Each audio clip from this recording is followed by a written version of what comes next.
खुशहाली का दर्पण, जन जन के जीवन की खुशहाली का दर्पण, ये है कृषि दर्शन, ये है कृषि दर्शन, ये है कृषि दर्शन।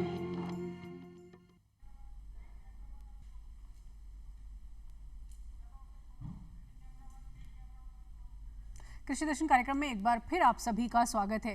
किसान साथियों, जैसा कि आप जानते हैं, कार्यक्रम के शुरुआत में हमने जिक्र किया था, आज के कार्यक्रम में हम बात करने जा रहे हैं एकीकृत पोषक तत्व प्रबंधन पर। फसलें तो आप खेतों में लेते हैं, लेकिन कई बार पोषक तत्वों का प्रबंधन न होने की वजह से उत्पादन पर असर पड़ता है और मुनाफा उतना नहीं मिल पाता है। तो आज के कार्यक्रम में विशेष तौर पर इस विषय पर जानकारी देने के लिए हमारे बीच मौजूद हैं क्रबको के क्षेत्रीय अधिकारी राजेश गोदारा जी। राजेश जी, आपका कार्यक्रम में बहुत बहुत स्वागत है। धन्यवाद जी।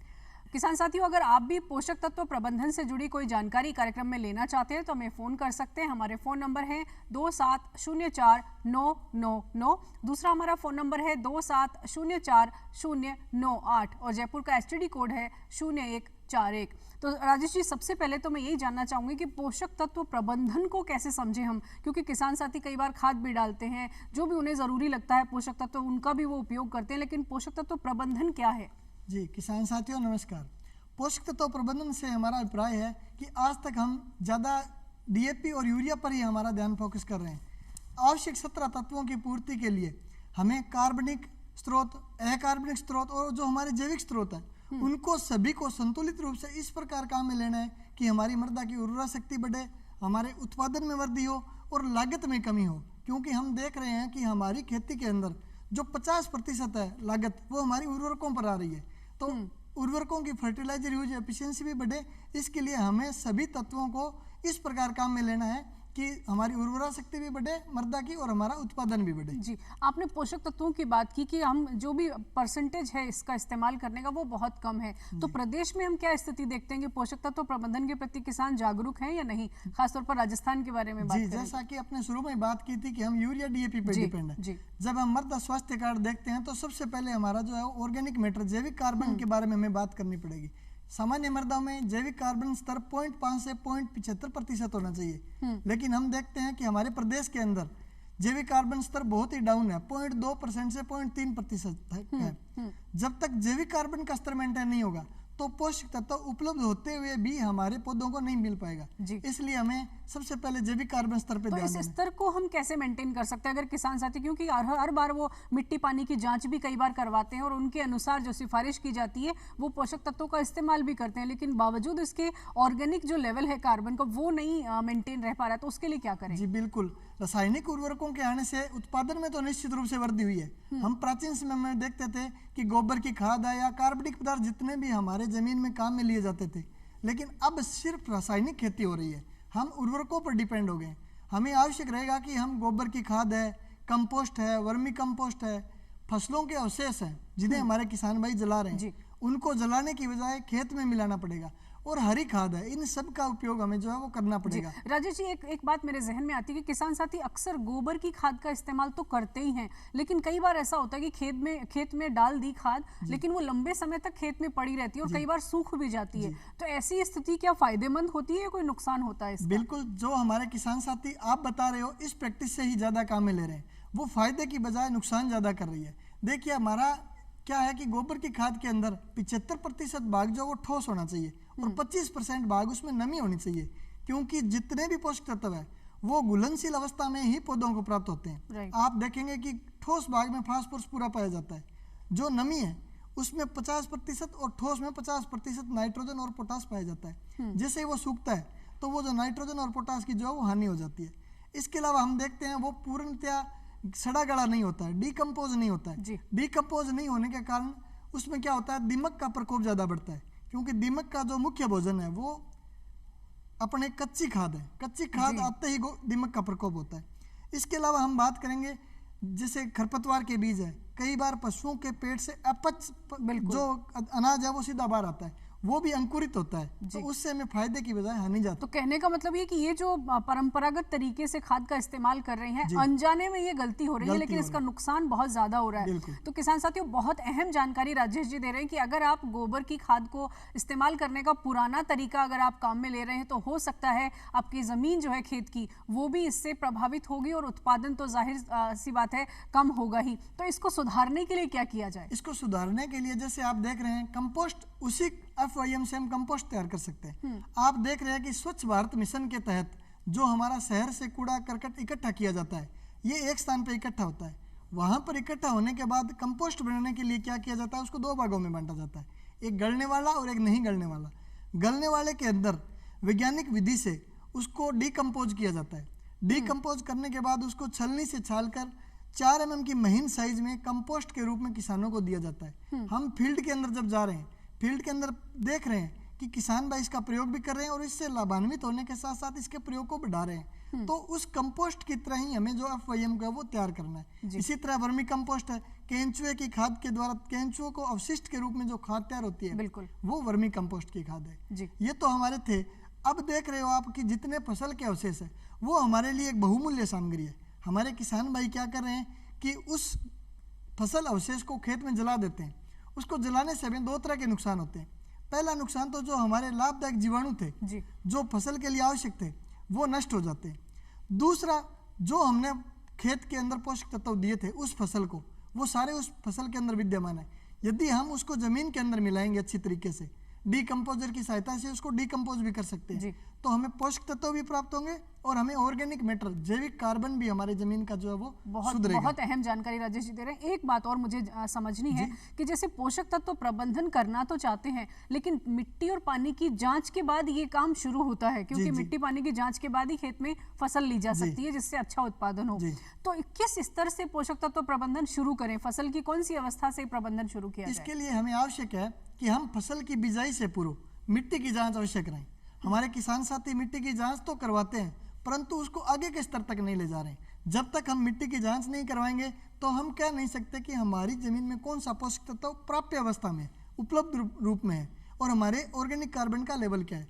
तो सबसे पहले ये होगा किस चीज की कमी है, क्योंकि हम देख रहे हैं कि हम मैक्रोन्यूट्रिएंट तो दे रहे हैं, लेकिन जो माइक्रोन्यूट्रिएंट है उसकी कमी रह जाती है। उसकी कम मात्रा में आवश्यकता होती है, परंतु उत्पादन पर उतना ही असर डालता है जितना हमारा मैक्रोन्यूट्रिएंट डालेगा। तो सबसे पहले आवश्यक होगा कि किसान मिट्टी की जांच अवश्य कराएं। हमारे प्रत्येक जिले पर कृषि विभाग में, KVK में और भी अन्य संस्थाओं के मिट्टी जांच के केंद्र हैं, तो वहां पे जाके मिट्टी की जांच और पानी की जांच जो वो अवश्य करवाएं। जी, उसके बाद ही पोषक तत्वों की जानकारी हो सकती है। और इसके लिए वो कृषि पर्यवेक्षक से भी जानकारी ले सकते हैं, संपर्क कर सकते हैं अगर उन्हें किसी तरह की कोई समस्या आ रही है। बिल्कुल। एक बात और राजेश जी मैं जानना चाहती हूँ कि अक्सर किसान साथी यूरिया का छिड़काव करते हैं खेत में और इसके कई सारे नुकसान भी हैं। जितना फसल को फायदा होता है, नुकसान भी है। तो इस तरीके में भी क्या कुछ बदलाव की आवश्यकता है? बिल्कुल। देखो, 17 आवश्यक तत्वों की आवश्यकता होती है, जिनमें 3 मुख्य पोषक तत्व होते हैं, नाइट्रोजन, फास्फोरस और पोटास। मैं संक्षेप में बताना चाहूंगा, नाइट्रोजन का कार्य पौधे की लंबाई में वृद्धि करना, फास्फोरस का कार्य है जड़ों का विकास करना और पोटास का काम है फसलों के अंदर रोग ना लगे। तो यूरिया जो है वो एक नाइट्रोजन जो गैस के रूप में होता है, वो हमें पौधे के अंदर जब डालते हैं, यदि हम उसको ज्यादा पहले डालेंगे, खेत में पानी का भराव ज्यादा होगा तो वो लीचिंग के द्वारा उसको लॉस हो जाएगा। यदि कई बार क्या होता है, किसान साथी धूप में डाल देता है और शाम के समय में सिंचाई करता है तो वो वाष्पीकृत हो जाता है। एक फर्टिलाइजर यूज एफिशिएंसी की अगर हम बात करें तो यूरिया की केवल 30% है।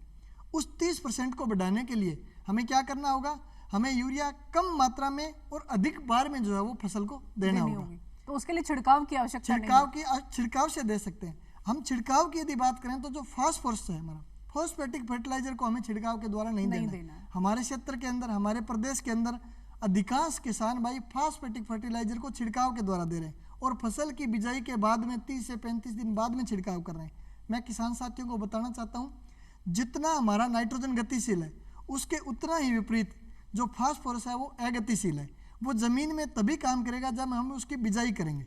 इसलिए जितने भी फास्फेटिक फर्टिलाइजर है उनकी हमें जमीन के अंदर बिजाई करनी चाहिए। जैसे प्राचीन समय की बात करें तो केरा खेती थी, उसमें क्या था, नीचे खाद थी और ऊपर बीज था। तो जैसे ही वो 21 दिन बाद 30 दिन बाद वो बीज जड़ नीचे जाती तो वो वहां से फॉस्फेटिक ग्रहण कर लेती थी। इसलिए हमें सबसे अधिक महंगा तत्व है, इसको छिड़काव नहीं करना है, इसकी बिजाई करनी है और बिजाई भी फसल की बिजाई से पहले करनी है। जैसे हम बात करें कई क्षेत्र में हम ये भी देख रहे हैं कि जब पहला पानी लगाते हैं कोर के समय भी इसकी बिजाई करें, इसलिए मैं फसल की बिजाई से पहले फास्फेटिक फर्टिलाइजर की बिजाई करनी है। जी, एक और बात जानना चाहूंगी, आप खाद की तो बात कर रहे हैं और किसान साथी बुरकाव करके या छिड़काव करके खाद देते हैं, लेकिन आजकल तकनीक आ गई है तो ऑटोमेशन में फर्टिगेशन के जरिए भी पोषक तत्व को बचाया भी जा सकता है और सही इस्तेमाल भी किया जा सकता है, तो इसके बारे में आप बिल्कुल जी, क्या कहेंगे? फर्टिगेशन का मतलब है फर्टिलाइजर प्लस इरिगेशन, यानी कि सिंचाई के साथ हम उर्वरक देंगे। जहाँ हमारी ड्रिप विधि काम में ले रहे हैं वहाँ ये फर्टिगेशन अत्यंत उपयोगी है। हम फर्टिलाइजर के घोल में जैसे बायो फर्टिलाइजर है इसको या अन्य जो तकनीकें हैं इसको यदि हम सिंचाई पानी के साथ में चलाएंगे तो उसकी फर्टिलाइजर यूज एफिशिएंसी है वो निश्चित रूप से बढ़ती है और पौधे की जड़ों तक जो है वो पहुंचता है। जहां जड़ का भाग होगा उसी स्थान पर हमारा पोषक तत्व पहुंचेगा, जबकि छिड़काव विधि में पूरे खेत में एक समान से पोषक तत्व जो है वो दिए जाते हैं। बहुत ही अहम बात करें, अक्सर हम लागत कम करने की बात करते हैं, हमें पानी को भी बचाना है, हमें खाद और उर्वरक जो भी हम दे रहे हैं पोषक तत्व तो उसको भी अनावश्यक उसे बर्बाद नहीं करना, उसे भी बचाना है। तो उसके लिए फर्टिगेशन एक बहुत ही अच्छी तकनीक हो सकती है। एक बात और जानना चाहेंगे कि पोषक तत्व प्रबंधन की मात्रा बहुत अहम है, क्योंकि कोई भी पोषक तत्व अगर आप मात्रा से अधिक देते हैं तो भी नुकसान और मात्रा से कम दिया तो भी बेनिफिट नहीं होगा। तो मात्रा को कैसे समझें किसान साथी? मात्रा को हमें समझें कि जब भी हम फसल की बिजाई करते हैं तो कृषि विभाग के द्वारा, कृषि विज्ञान केंद्र के कृषि वैज्ञानिकों के द्वारा एक एडवाइजरी जारी की जाती है जिसमें हमें ये बताया जाता है कि इस फसल में आपको इतना ही लेना है।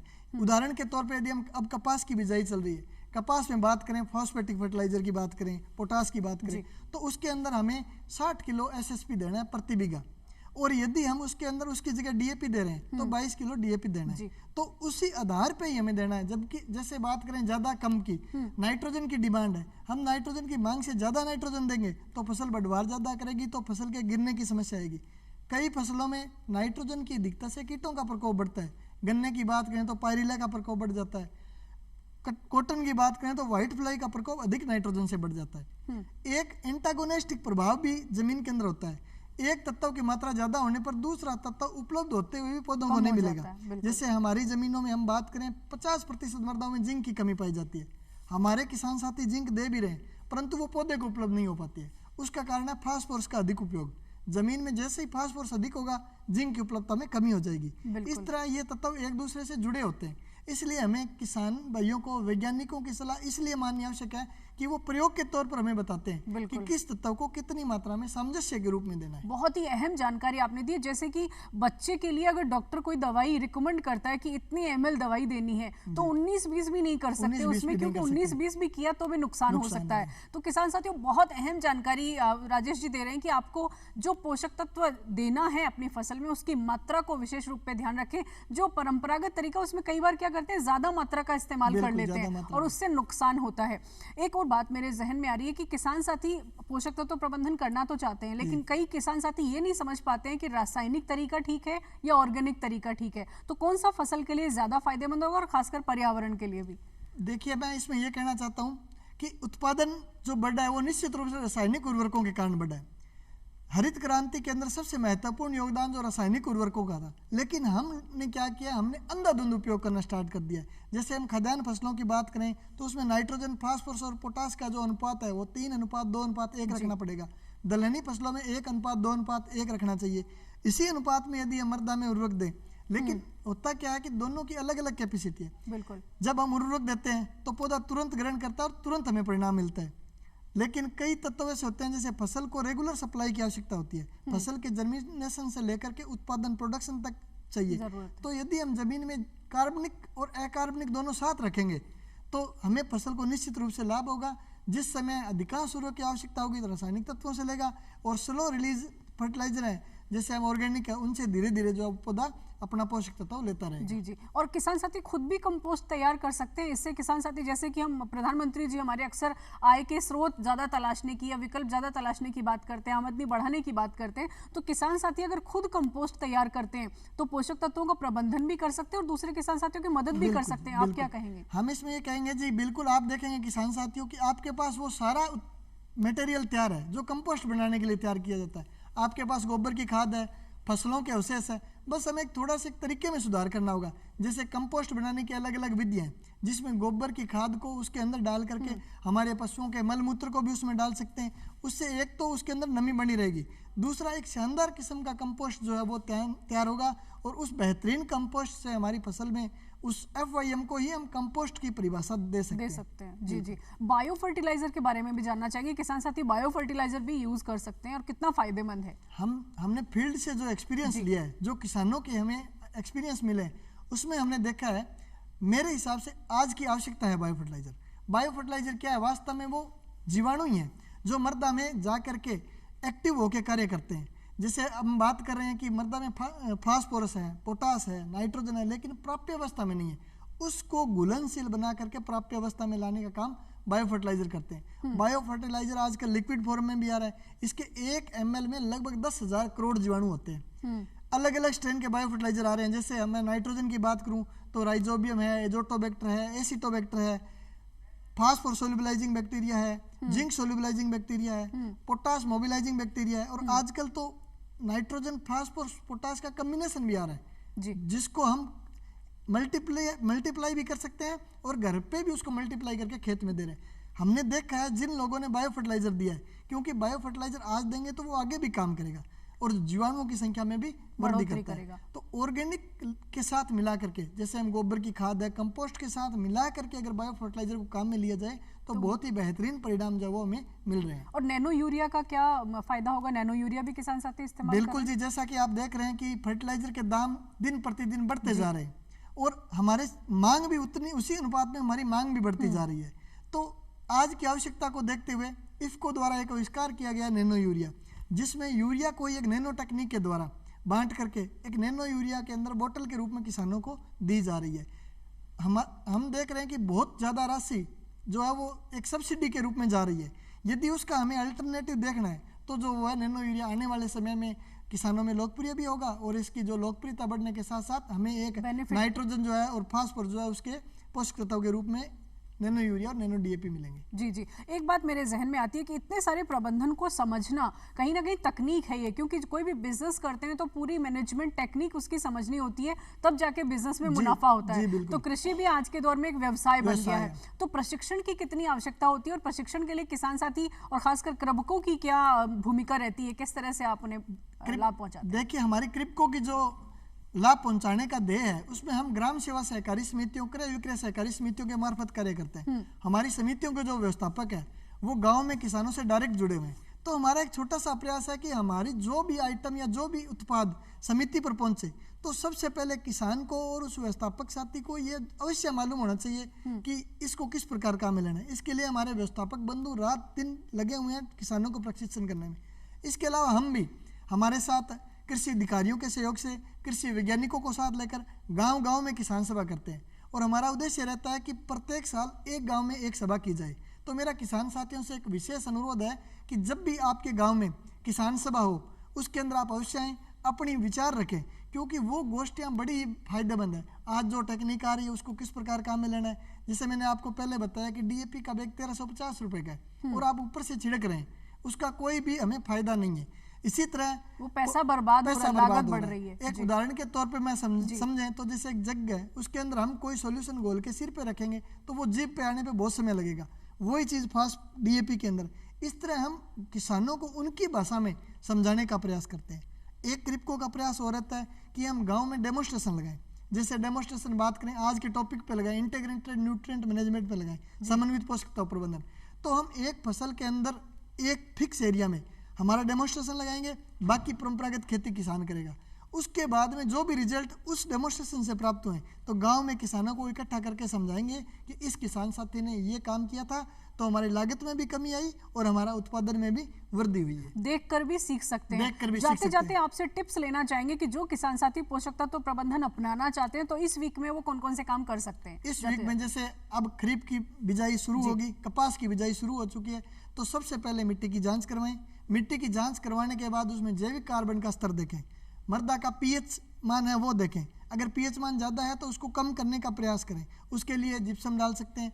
उसके बाद में उपलब्ध नाइट्रोजन, फास्फोरस, पोटास, द्वितीयक तत्व कैल्शियम, मैग्नीशियम, सल्फर और सूक्ष्म तत्व है manganese, copper, molybdenum, zinc, iron, सबका ध्यान रखें। इनका भी जो है वो ध्यान रखें। और जितनी मात्रा की अनुशंसा की जाती है उतनी ही मात्रा लें, उसे ज़्यादा मात्रा काम में ना लें, क्योंकि ज़्यादा लेंगे तो दूसरा तत्व उपलब्ध होते हुए भी आपकी फसल को नहीं मिल नुकसान हो पाएगा। सकता है। बहुत ही अहम जानकारी राजेश जी आपने किसान साथियों के साथ साझा की, आपका बहुत बहुत धन्यवाद। किसान साथियों, जैसा कि राजेश जी ने कहा है कि प्रशिक्षण की व्यवस्था भी होती है आपके इलाके में। जब भी कभी किसी भी तरह का कोई किसानों को प्रशिक्षण दिया जा रहा है तो उसमें सहभागिता लें, वहां जाएं और सीखें। और खास तौर पर जो महिलाएं देख रही हैं वो भी पार्टिसिपेट करें, क्योंकि महिलाओं का जो प्रतिशत है इस तरह के प्रशिक्षण में जाने का वो हमेशा कम रहता है। तो आज का कार्यक्रम बस इतना ही। आपको कैसा लगा हमें लिख भेजिए चिट्ठी। हमारा पता है कार्यक्रम कृषि दर्शन, DD राजस्थान, दूरदर्शन केंद्र, झलाना डूंगरी, जयपुर। तो फिर होगी आपसे मुलाकात नई जानकारियों के साथ। तब तक के लिए इजाजत दीजिए। नमस्कार।